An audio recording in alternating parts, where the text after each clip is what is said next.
성부와 성자와 성령의 이름으로 아멘. 예수님과 어머니 하나 되신 성심을 통해 아버지 뜻 안에서 기도드립니다.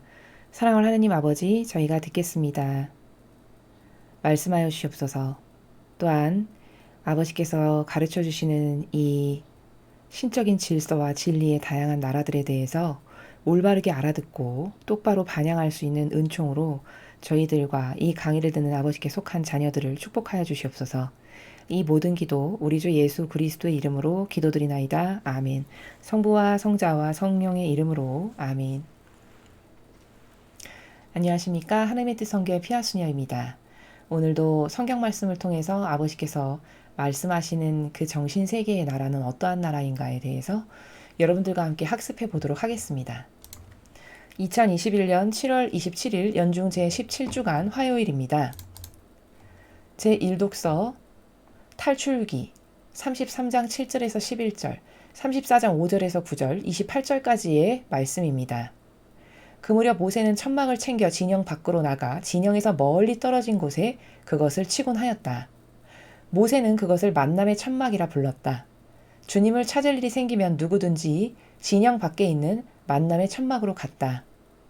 모세가 천막으로 갈 때면 온 백성은 일어나 저마다 자기 천막 어귀에 서서 모세가 천막으로 들어갈 때까지 그 뒤를 지켜보았다. 모세가 천막으로 들어가면 구름 기둥이 내려와 천막 어귀에 머무르고 주님께서 모세와 말씀을 나누셨다. 구름 기둥이 천막 어귀에 머무르는 것을 보면 온 백성은 일어나 저마다 자기 천막 어귀에서 경배하였다. 주님께서는 마치 사람이 자기 친구에게 말하듯 모세와 얼굴을 마주하여 말씀하시곤 하였다. 모세가 진영으로 돌아온 뒤에도 그의 젊은 시종 눈의 아들 여호수아는 천막 안을 떠나지 않았다. 주님께서 모세와 함께 서시어 야훼라는 이름을 선포하셨다. 주님께서는 모세 앞을 지나가며 선포하셨다. 주님은 자비하고 너그러운 하느님이다. 분노에 더디고 자애와 진실이 충만하며 천대에 이르기까지 자애를 베풀고 죄악과 악행과 잘못을 용서한다. 그러나 벌하지 않은 채 내버려 두지 않고 조상들의 죄악을 아들, 손자들을 거쳐 3대, 4대까지 벌한다. 모세는 얼른 땅에 무릎을 꿇어 경배하며 아뢰었다. 주님, 제가 정녕 주님 눈에 든다면 주님께서 저희와 함께 가주시기를 바랍니다. 이 백성이 목이 뻣뻣하긴 하지만 저희 죄악과 저희 잘못을 용서하시고 저희를 주님 소유로 삼아주시기를 바랍니다. 모세는 그곳에서 주님과 함께 밤낮으로 40일을 지내면서 빵도 먹지 않고 물도 마시지 않았다. 그는 계약의 말씀, 곧 십계명을 판에 기록하였다. 주님의 말씀입니다. 하느님 감사합니다.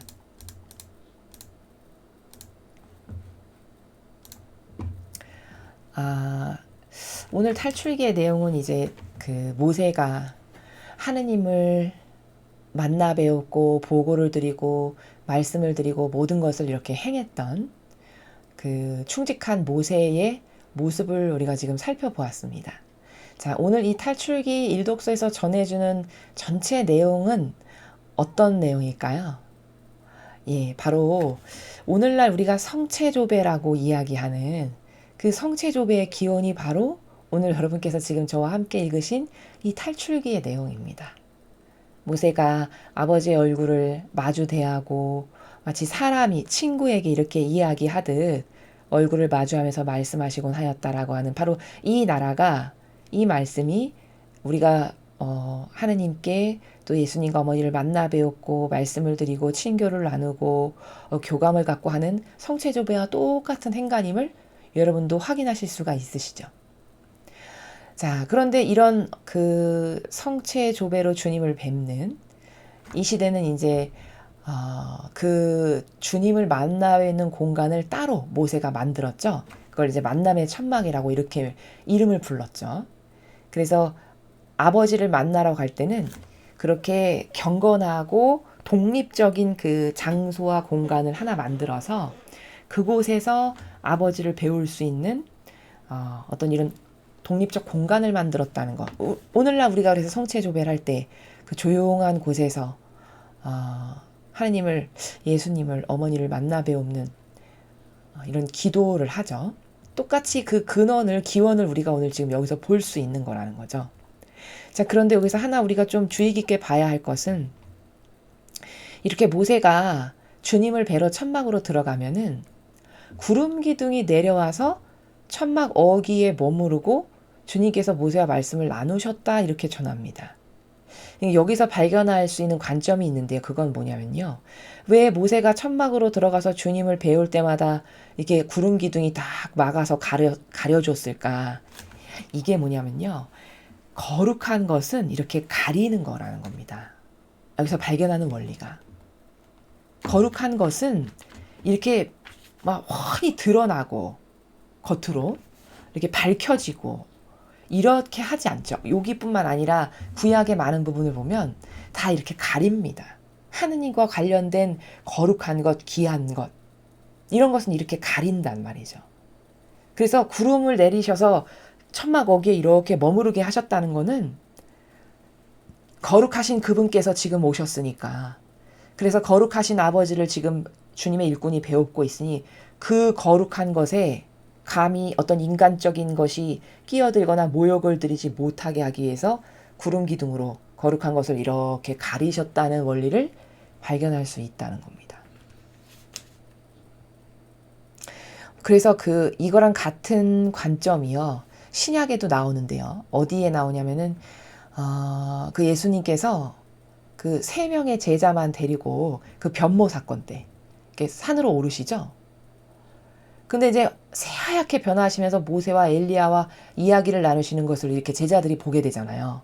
목격하게 되잖아요.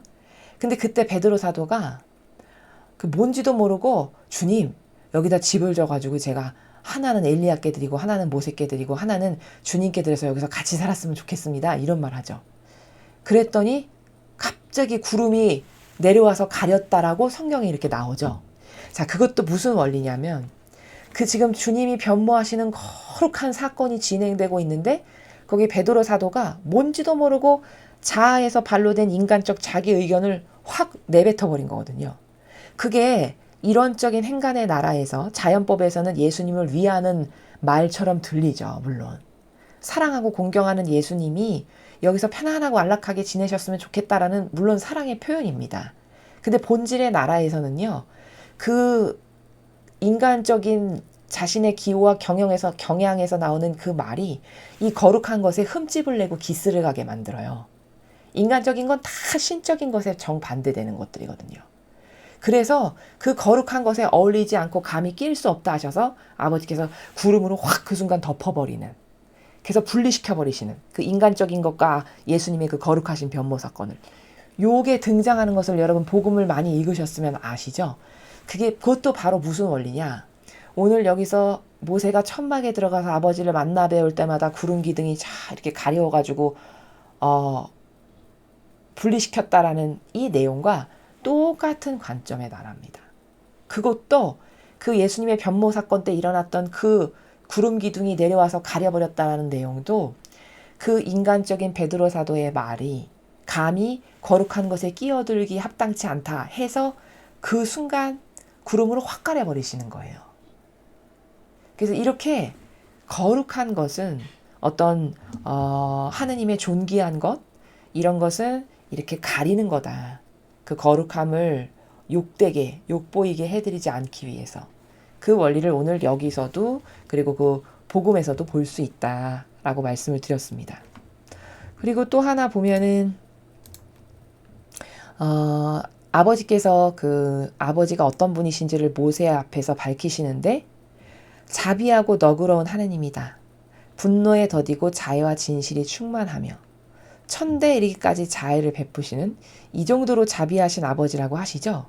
그런데 그래서 죄악과 악행과 잘못을 용서하시는, 그런데 벌하지 않은 채 내버려 두지 않고 조상들의 죄악을 아들 손자들을 거쳐 3대 4대까지 벌한다 하셨어요.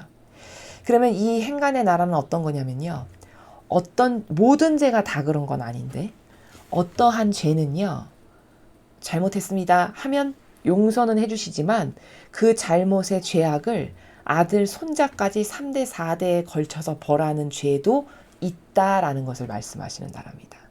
그리고 며칠 전 그 해설에서 제가 이게 어떤 것은 이렇게 3대, 4대에 거쳐서도 벌하는지를 아버지께서 친히 말씀하셨죠. 그게 바로 1계명, 2계명을 지키지 않는 그 죄, 그 죄가 어떤 죄인지에 대해서 그 메시지 해설에서 제가 여러분에게 말씀을 드렸습니다.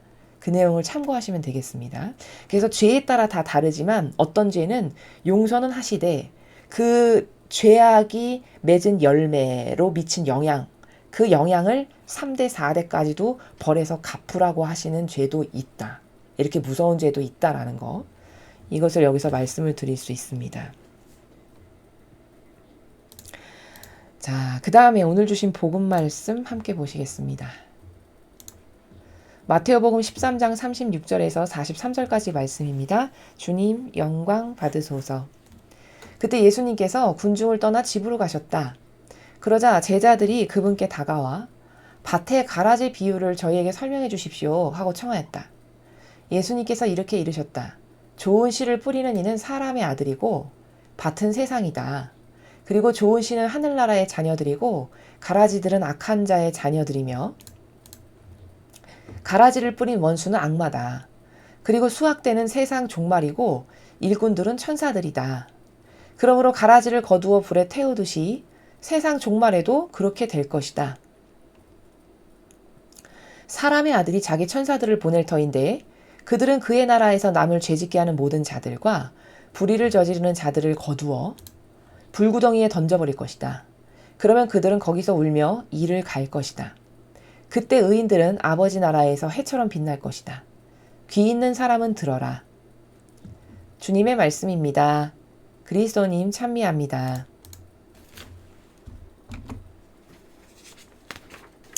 자, 이 복음은 요 앞의 내용은 여러분이 다 아시다시피 이제 밭에 밀을 뿌려놨다는 거예요. 근데 자고 일어나고 이렇게 하다 보니까 어느새 가라지가 밀하고 같이 이렇게 자라고 있는 것을 보게 된 거죠. 그러니까 제자들이 아니 밀만 뿌렸는데 저 가라지는 도대체 어디서 난 겁니까? 이렇게 이야기하니까 예수님께서 원수가 와서 그렇게 하였구나 이렇게 말씀하세요. 그러니까 제자들이 그럼 스승님 저희가 가서 저 가라지 뽑아버릴까요?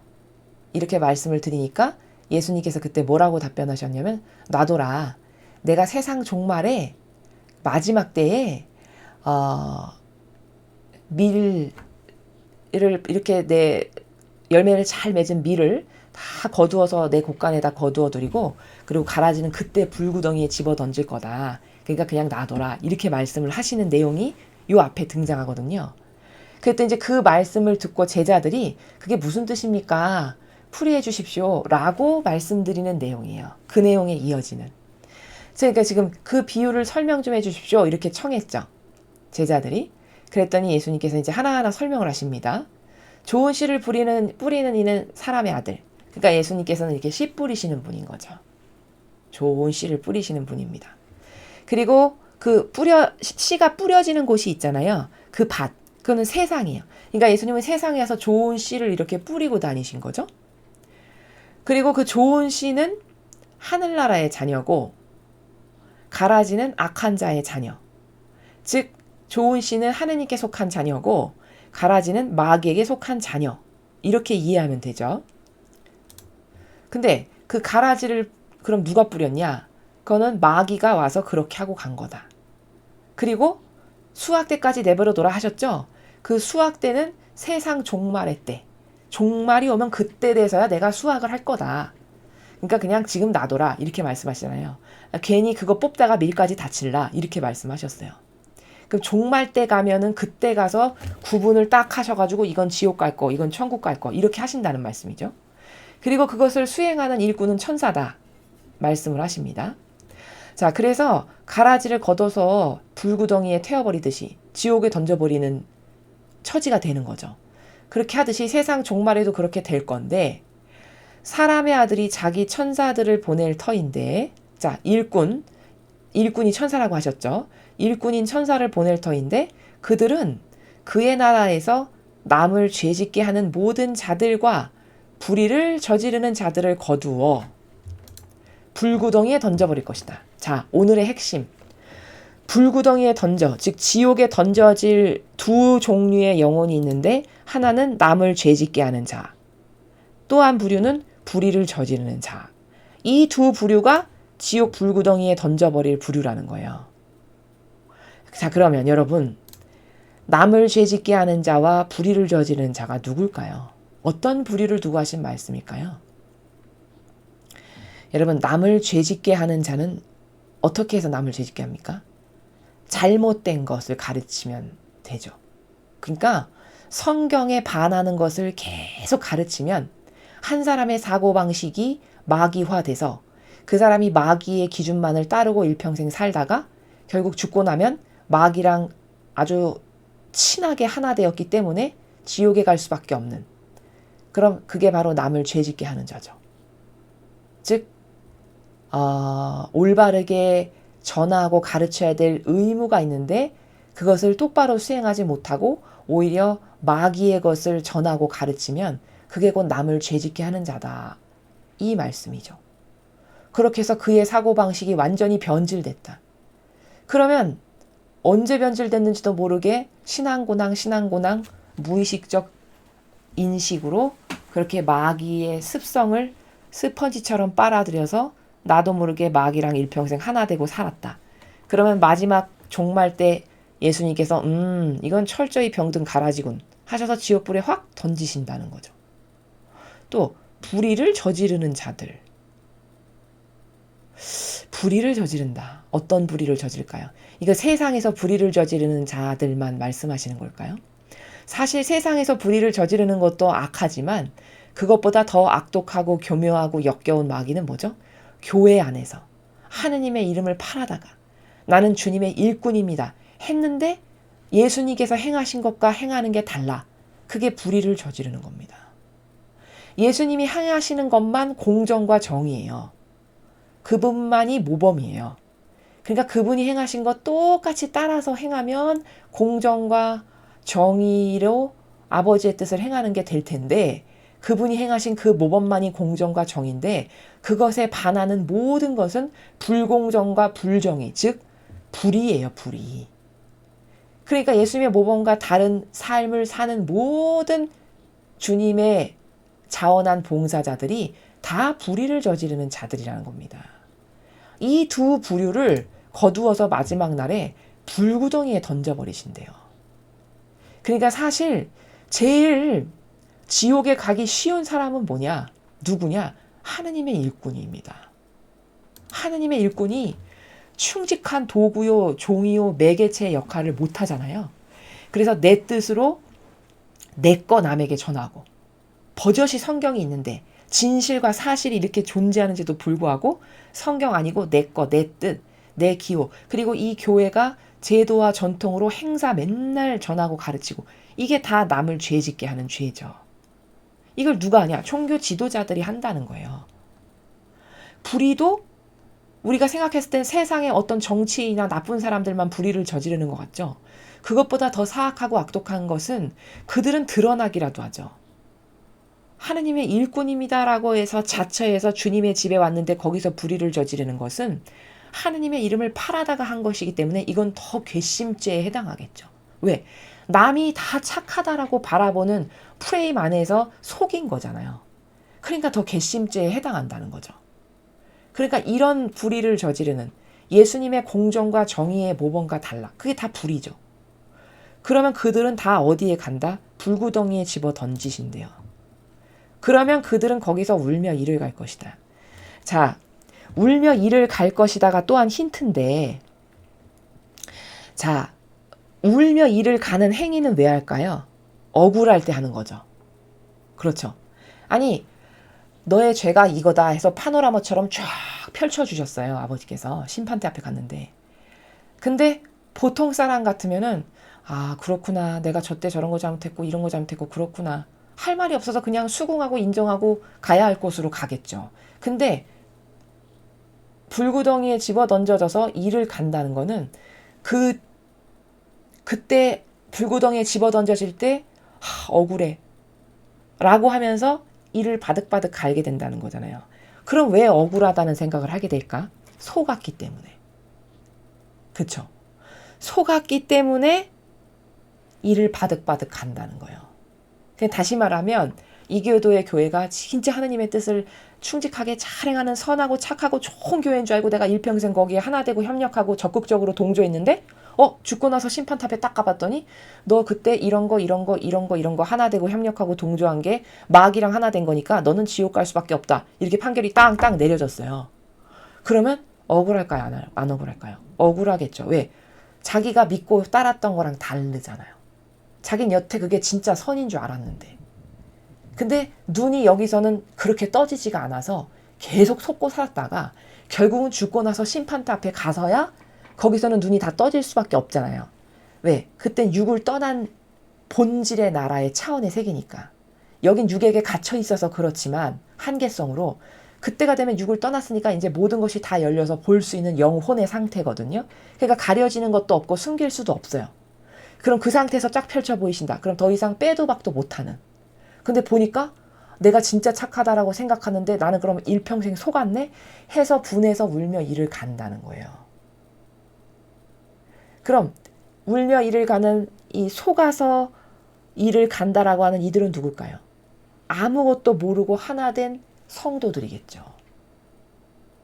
그 동조하고 협력해서 간다라고 말씀드리는 게 바로 이런 나라예요. 그래서 거기서 울며 이를 갈 거다. 그때 의인들은 아버지 나라에서 해처럼 빛날 것이다. 귀 있는 사람은 들어라.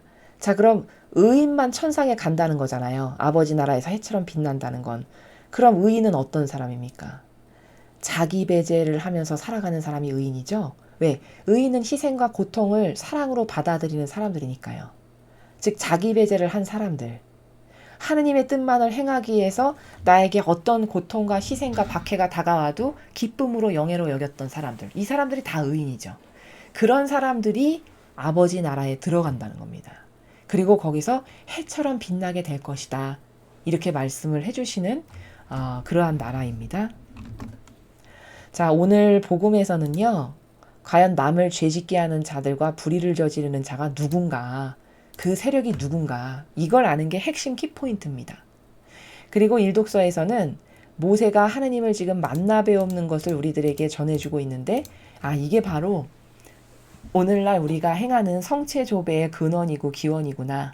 그리고 하나 덧붙여서 여러분이 꼭 아시면 좋을 것이 거룩한 것은 이렇게 확 남 앞에 드러나게 모시는 게 아니라 다 이렇게 가리는 거다. 그것을 오늘 이 일독서를 통해서 배웠습니다. 이상으로 2021년 7월 27일 연중제 17주간 화요일 복음에서를 마치겠습니다. 감사합니다.